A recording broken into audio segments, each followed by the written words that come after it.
The Lord be with you. And with your spirit. A reading from the Holy Gospel according to Matthew. Glory to you, O Lord.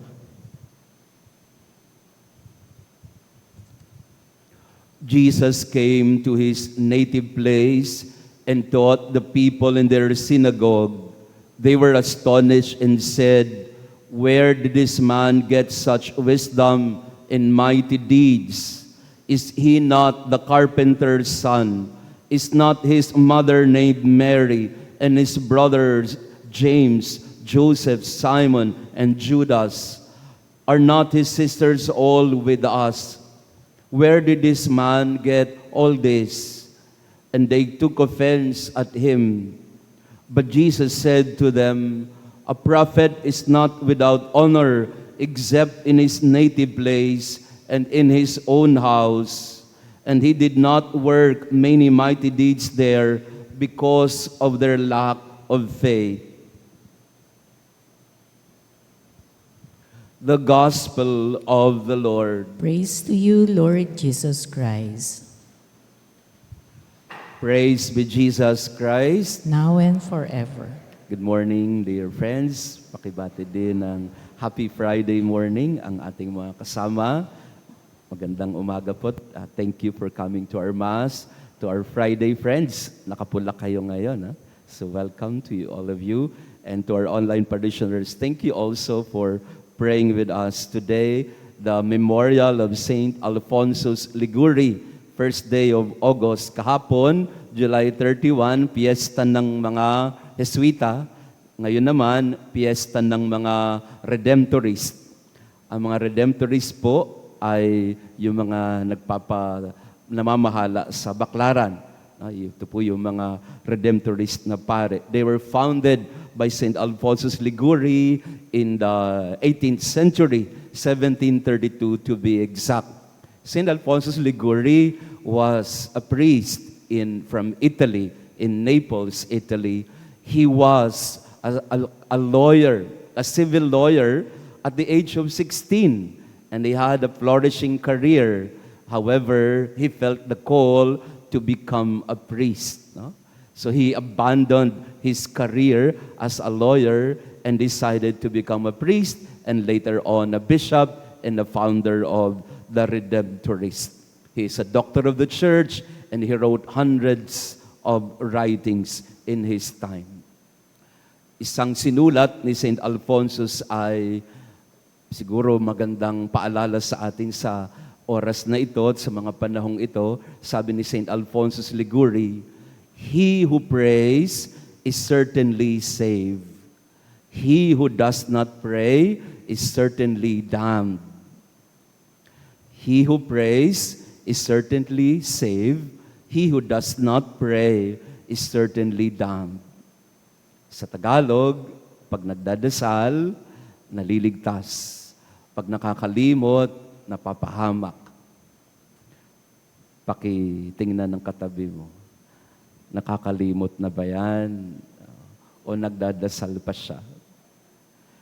So St. Alphonsus was a prime mover when it comes to prayer. Kung si St. Ignatius, ang sabi niya, find God in all things. Sa St. Ignatius naman, si St. Alphonsus naman, ang sabi niya, make your heart a temple of God and you will find Him everywhere. So baliktad silang dalawa. Si Ignatius, hanapin mo ang Diyos sa mga gawain mo araw-araw.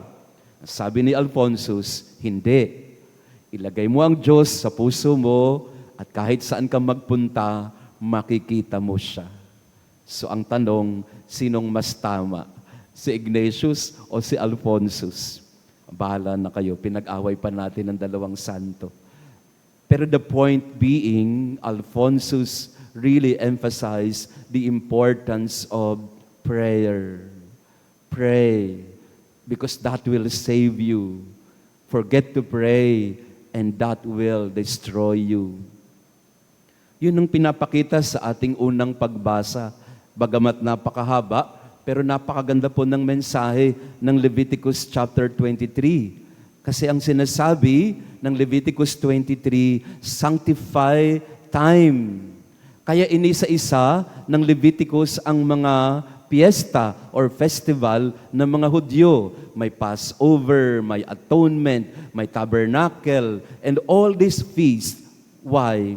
Because they wanted to remember the many things God has done in their life.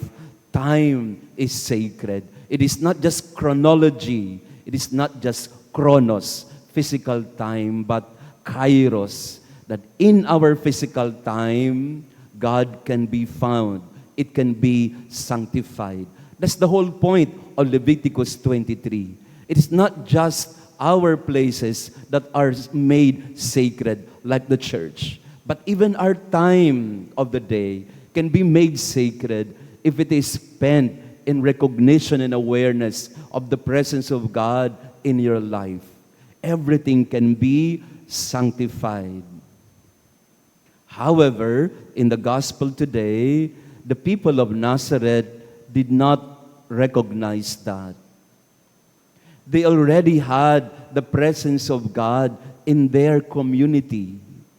The Son of God was born in their midst, lived and raised in their village of Nazareth.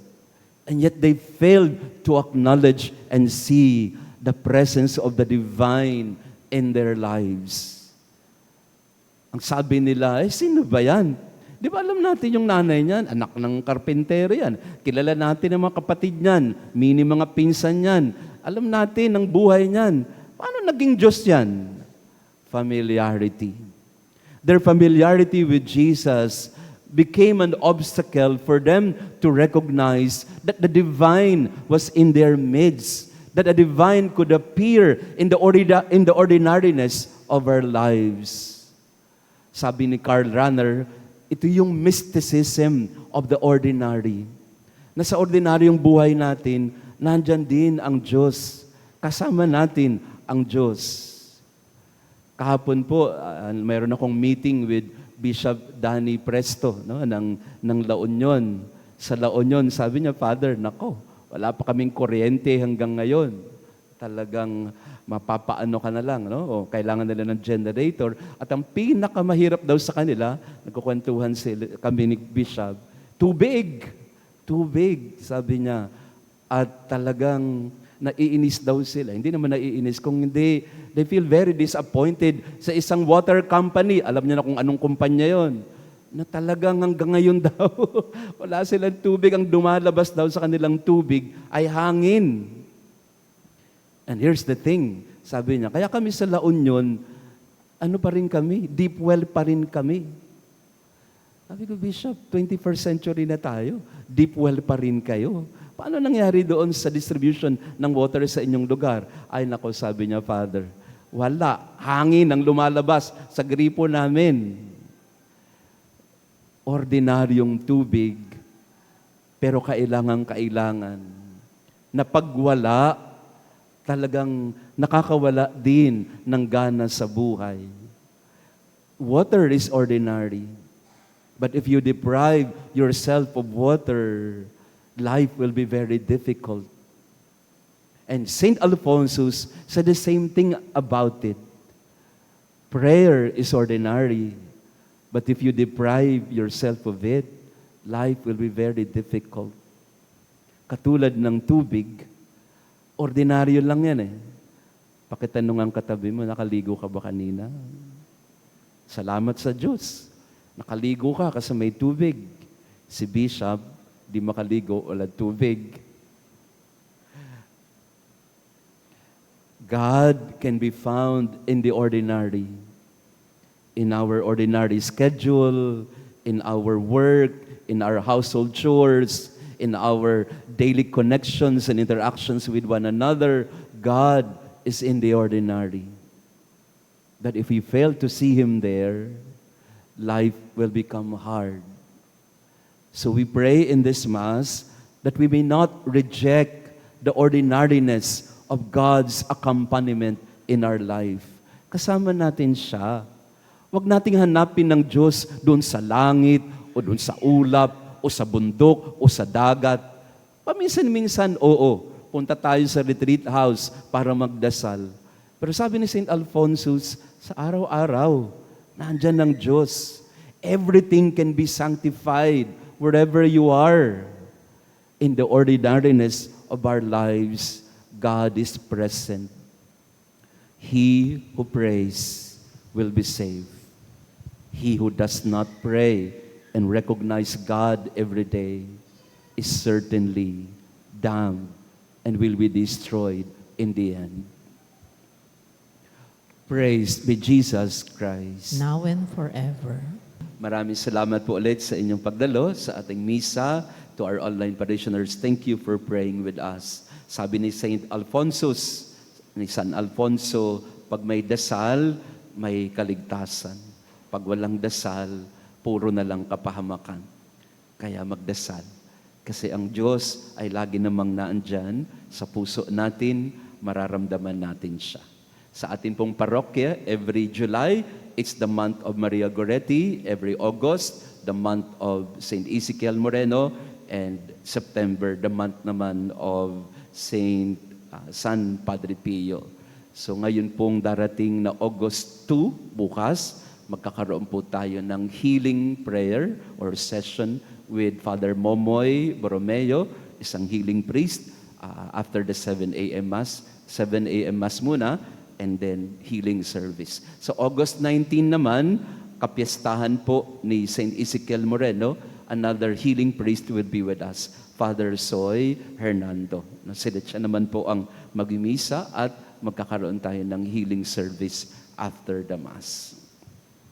After this, we will have a short adoration and procession of the Eucharist. The Lord be with you. And with your spirit. And may our loving God bless you and your family, the Father, the Son, and the Holy Spirit. Amen. Our Mass has been offered. Go in peace to love and serve the Lord. Thanks be to God.